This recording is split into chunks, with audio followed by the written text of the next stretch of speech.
اللہ تعالیٰ نے پاکستان کو اس قدر شاندار، خوبصورت اور بے مثال نعمتوں سے نواز رکھا ہے کہ جن کی وجہ سے دنیا بھر میں پاکستان کا نام ہمیشہ ایک روشن ستارے کی طرح چمکتا اور دمکتا رہے گا۔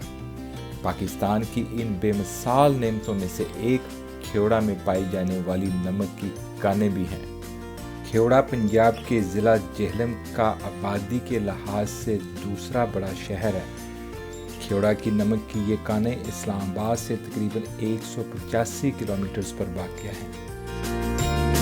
اسلام آباد لاہور موٹر وے سے ہوتے ہوئے پنڈ دادن خان انٹرچینج سے نکل کر پنڈ دادن خان روڈ سے کھیوڑا کا سفر 4 کلومیٹر کا ہے، لیکن یہ روڈ سنگل کیریج ہونے کی وجہ سے انتہائی سست رفتاری کا باعث بنتا ہے۔ نمک کی ترسیل کے لیے استعمال کیے جانے والے ان ٹرکس کی وجہ سے یہ آخری 2 کلومیٹرز کا راستہ انتہائی سست رفتاری اور ٹوٹ پھوٹ کا شکار ہے۔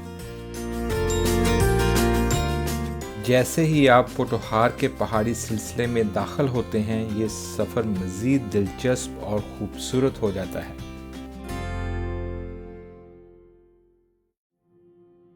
یہ سارا سفر انتہائی دلچسپ اور پنجاب کی ثقافت سے مالا مال ہے۔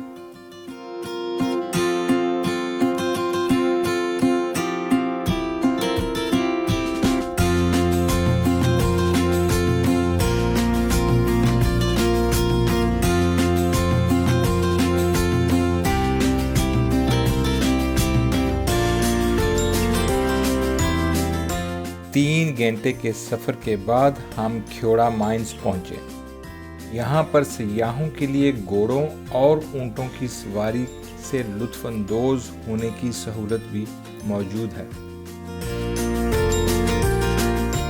کھیوڑا کے مقام پر پائی جانے والی یہ نمک کی کانیں دنیا کی دوسری سب سے بڑی کانیں ہیں۔ دنیا کی سب سے بڑی کانیں جو کہ کینیڈا کے شہر اونٹاریو میں گوڈرچ کے مقام پر پائی جاتی ہیں۔ کھیوڑا سالٹ مائنز میں سیاحوں کی سہولت کے لیے ایک ٹرین بھی چلائی گئی ہے جو ہر 30 منٹ بعد سیاحوں کو نمک کی کان کے مرکزی حصے تک لے کر جاتی ہے۔ ہم نے پیدل جا کر ساری کانوں کو دیکھنے کا فیصلہ کیا۔ ہمارے مقامی گائیڈ انتہائی باعلم تھے، جنہوں نے ہمیں یہاں کی تاریخ کے ساتھ ساتھ یہاں پیدا ہونے والی نمک کی تمام اقسام کے بارے میں تفصیلی معلومات سے آگاہ کیا۔ نمک کی ان کانوں تک جانے کے لیے کھودی گئی ان سرنگوں کو محفوظ بنانے کے لیے لکڑی کے پینلز لگائے گئے ہیں۔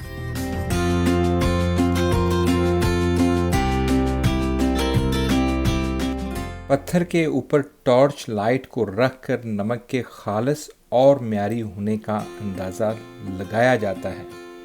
جیسے جیسے کان گہری ہوتی جاتی ہے، نمک کا معیار بھی بہتر ہوتا جاتا ہے۔ یہاں پر اس چھوٹے سے ٹکڑے میں مختلف اقسام کے نمک کو دیکھا جا سکتا ہے۔ کھیوڑا میں ان نمک کی کانوں کے بارے میں کہا جاتا ہے کہ ان کو سکندر اعظم نے دریافت کیا۔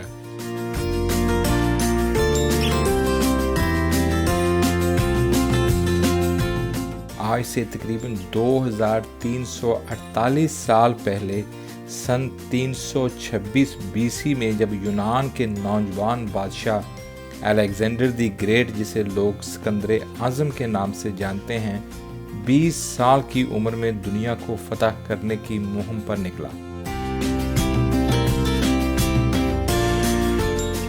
سکندر اعظم اپنی فتوحات کا سلسلہ جاری رکھتے ہوئے جہلم اور میاں والی کے درمیان کھیوڑا کے اس مقام پر اپنی بہت بڑی فوج کے ساتھ آرام کے لیے رکا۔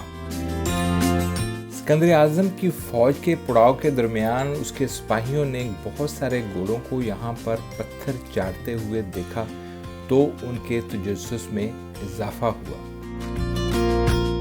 اسی فوج کے ایک سپاہی نے جب ایک پتھر کو چاٹ کر دیکھا تو دریافت کیا کہ یہ پتھر تو نمکین ہے۔ اس طرح کھیوڑا میں پائے جانے والے دنیا کے دوسرے بڑے نمک کے ذخیرے کی دریافت ہوئی۔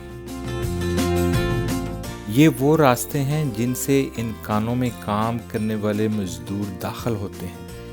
یہاں پر تقریباً 800 مزدور روزانہ کام کے لیے آتے ہیں۔ نمک کی ان کانوں میں تھوڑے تھوڑے فاصلے پر کھودے گئے یہ راستے سرنگ کے اندر آکسیجن کی مسلسل فراہمی کو بھی یقینی بناتے ہیں اور خدا نخواستہ کسی حادثے کی صورت میں امدادی کاموں میں بھی استعمال کیے جاتے ہیں۔ ہم کان کے اس حصے میں داخل ہو رہے ہیں جسے ایک جنکشن کے طور پر استعمال کیا جاتا ہے۔ یہاں سے چاروں اطراف میں سرنگیں کھودی گئی ہیں۔ اس جنکشن کو چاندنی چوک کا نام دیا گیا ہے۔ نمک کی ان کانوں میں قائم کیا جانے والا یہ ایسما ہاسپٹل اپنی نوعیت کا ایک انوکھا ہاسپٹل ہے۔ اس کی تعمیر میں استعمال کی جانے والی یہ اینٹیں نمک سے ہی بنائی گئی ہیں۔ اس ہاسپٹل میں سانس اور پھیپھڑوں کی بیماریوں کا علاج بغیر کسی میڈیسن کے کیا جاتا ہے۔ یہاں کے ڈاکٹر اخلاق بخاری کے مطابق نمک کی ان کانوں کی ہوا میں قدرتی طور پر موجود اینٹی بیکٹیریل ذرات کو سانس کے ذریعے پھیپھڑوں تک پہنچا کر سانس کی بیماریوں سے شفا حاصل کی جا سکتی ہے۔ نمک کی ان کانوں کی کھدائی اور ان کی چھتوں کو گرنے سے بچانے کے لیے جس طریقے کا استعمال کیا جا رہا ہے اسے کمرہ اور ستون کہتے ہیں، جسے انگلش میں روم اینڈ پلر کہا جاتا ہے، جس میں پہاڑ میں ایک محراب کی شکل میں کھدائی کی جاتی ہے اور پھر کنویں کی طرح نیچے کی طرف کھدائی کر کے نمک نکالا جاتا ہے۔ ان محرابوں کے دونوں اطراف بڑے بڑے ستون چھوڑے جاتے ہیں تاکہ پہاڑ کی چھت کو گرنے سے بچایا جا سکے۔ کھدائی کے اس طریقے کو دنیا میں سب سے زیادہ محفوظ سمجھا جاتا ہے، لیکن اس کی وجہ سے صرف 50% نمک ہی نکالا جا سکتا ہے، باقی کا 50% ان کانوں کو گرنے سے بچانے میں مدد کرتا ہے۔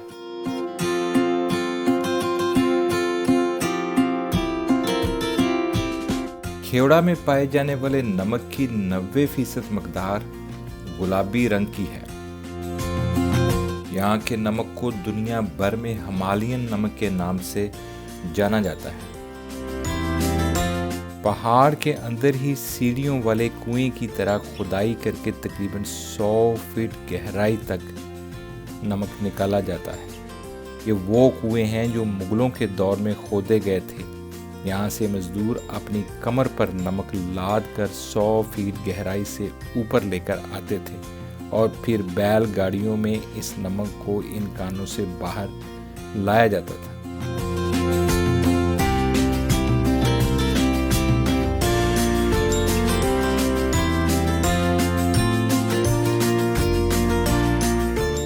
نمک کی اینٹوں سے تعمیر کیا جانے والا بادشاہی مسجد لاہور کا یہ نمونہ سیاحوں کی توجہ کا باعث ضرور بنتا ہے۔ مسجد کے اس نمونے کے مینار بھی نمک سے ہی بنا کر ان کو خوبصورت رنگ برنگی روشنیوں سے منور کیا گیا ہے۔ یہاں پر نمک کی اینٹوں سے ہی ایک ڈسپنسری بھی تعمیر کی گئی ہے، جس میں اسی کان میں کام کرنے والے مزدوروں کو طبی امداد فراہم کی جاتی ہے۔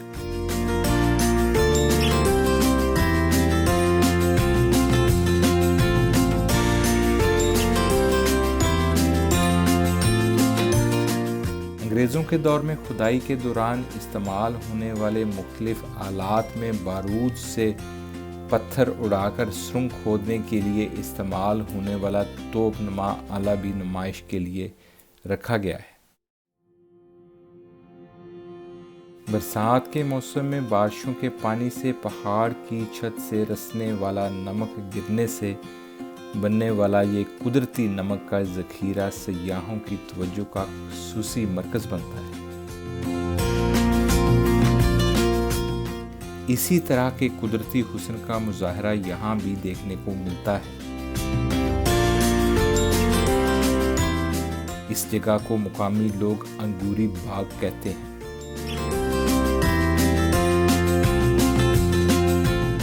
اس کان کی چھت سے نمک سے بھرپور پانی کے قطروں سے پیدا ہونے والی یہ قدرتی لڑیاں بالکل بیل سے لٹکتے ہوئے انگوروں کا منظر پیش کرتی ہیں۔ پچھلے 70 سال سے ایک ایک قطرے کی شکل میں گرتے ہوئے اس نمک نے ایک پہاڑی کی شکل اختیار کر لی ہے۔ نمک کی اینٹوں سے ہی تعمیر کیا جانے والا یہ مینار پاکستان کا نمونہ سیاحوں کو دور سے ہی اپنی طرف کھینچتا ہے۔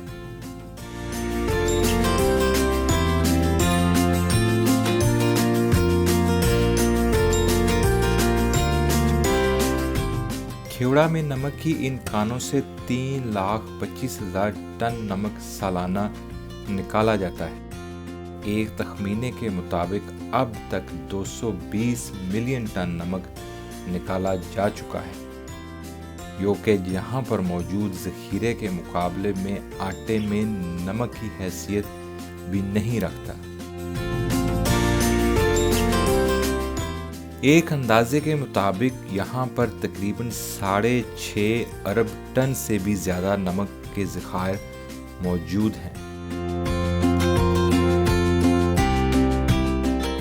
یہاں پر سن 1200 سے پہلے نمک کی کھدائی کے کوئی شواہد موجود نہیں ہیں۔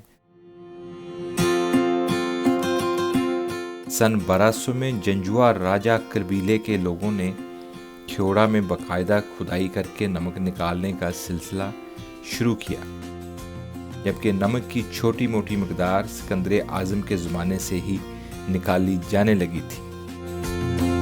کھیوڑا میں نمک کے یہ ذخائر 110 مربع کلومیٹرز پر پھیلے ہوئے ہیں، جو کہ کینیڈا کے شہر انٹیریو میں گوڈرچ کے مقام پر پائے جانے والے سفٹو کے بعد دنیا میں دوسرے بڑے ذخائر ہیں۔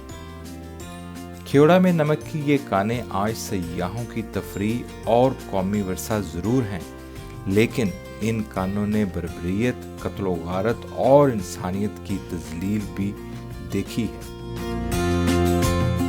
سن 1260 میں انگریزوں نے یہاں کے مزدوروں پر ظلم و بربریت کی مثال قائم کی۔ بوڑھوں، بچوں اور حاملہ عورتوں کو اس وقت تک باہر آنے کی اجازت نہ ملتی جب تک وہ انگریزوں کے مقرر کردہ مقدار میں نمک نہیں نکال لیتے تھے۔ 1876 میں مزدوروں نے کھیوڑا کان کے سامنے اس ظلم کے خلاف احتجاج کیا، جس کے جواب میں انگریزوں نے مزدوروں پر گولی چلائی اور 12 مزدوروں کو شہید کر دیا گیا۔ ان مزدوروں کی قبریں آج بھی داخلی دروازے کے سامنے دیکھی جا سکتی ہیں۔ یہاں پر اس کان کے تاریخی پس منظر پر ایک مختصر اور نامکمل سی معلومات کے ساتھ کچھ بورڈز بھی آویزاں کیے گئے ہیں۔ جیسا کہ ہم سب جانتے ہیں، سکندر اعظم کی فوج کے گھوڑوں نے نمک کی ان کانوں کو 320 BC میں دریافت کیا۔ یہ لوگ یہاں پر اس بات کا تذکرہ کرنا بھول گئے ہیں کہ 13ویں صدی کے آغاز میں جنجوا قبیلے کے لوگوں نے مغلوں کے آنے سے 200 سال پہلے یہاں سے کھدائی کر کے نمک نکالنا شروع کر دیا تھا۔ اس کے بعد 16ویں صدی میں مغلوں کے دور حکومت میں یہاں پر مزید کام ہوا۔ کھیوڑا کا نمک وسطی ایشیا تک کی مارکیٹوں تک پہنچا۔ مغلوں کے زوال کے بعد اس علاقے پر سکھوں کی حکومت قائم ہوئی تو اس وقت یہاں تعینات سکھوں کی فوج کے کمانڈر ان چیف سردار ہری سنگھ نلوا نے جموں کے راجہ گلاب سنگھ کی شراکت میں یہاں سے کھدائی کا کام جاری رکھا۔ 1872 میں جب انگریزوں نے اس علاقے کے سکھ سرداروں کو شکست دے کر یہاں برٹش پرچم لہرایا تو ان کا دھیان نمک کی ان کانوں پر پڑا، جن کی حالت خراب، تنگ راستے اور کانوں کے اندر نمک ذخیرہ کرنے کی کوئی سہولت موجود نہیں تھی۔ انگریزوں نے اس کان کے راستوں کو کشادہ کرنے کے ساتھ ساتھ نمک کو ذخیرہ کرنے کے لیے کان کے اندر ہی گودام تعمیر کروائے اور نمک کی ترسیل کو آسان اور بہتر بنانے کے لیے ریل ٹریک کو بھی بچھایا گیا۔ نمک کے ان کانوں کے اندر پانی کی فراہمی کے نظام کے ساتھ ساتھ نمک کی ترسیل کو آسان بنانے کے لیے ریلوے اسٹیشن اور یہاں تک آنے والے راستوں کو کشادہ کرنے جیسے کام انگریزوں کے ہی زیر حکومت مکمل ہوئے۔ بدقسمتی سے یہاں کا سارا نظام بہتر بنانے کا سہرا انگریزوں کے ہی سر ہے۔ انگریزوں نے اپنے دور حکومت میں اس جگہ کا نام بدل کر اس وقت انڈیا میں وائس رائے اور گورنر جنرل کے عہدے پر فائز لارڈ رچرڈ بوک مایو کے نام سے منسوب کرتے ہوئے مایو سالٹ مائنز رکھ دیا، جو کہ آزادی کے بعد دوبارہ بدل کر کھیوڑا سالٹ مائنز میں تبدیل کر دیا گیا۔ پاکستان کی ان نعمتوں اور حسن و جمال کو دنیا کے سیاحت کے نقشے پر اجاگر کرنے کی اس چھوٹی سی کاوش میں آپ بھی میرا ساتھ دیں۔ اس ویڈیو کو لائک کریں، زیادہ سے زیادہ شیئر کریں اور میرے چینل کو سبسکرائب کریں تاکہ آئندہ آنے والے تمام پروگرام آپ باقاعدگی سے دیکھ سکیں۔ پاکستان تجھے سلام۔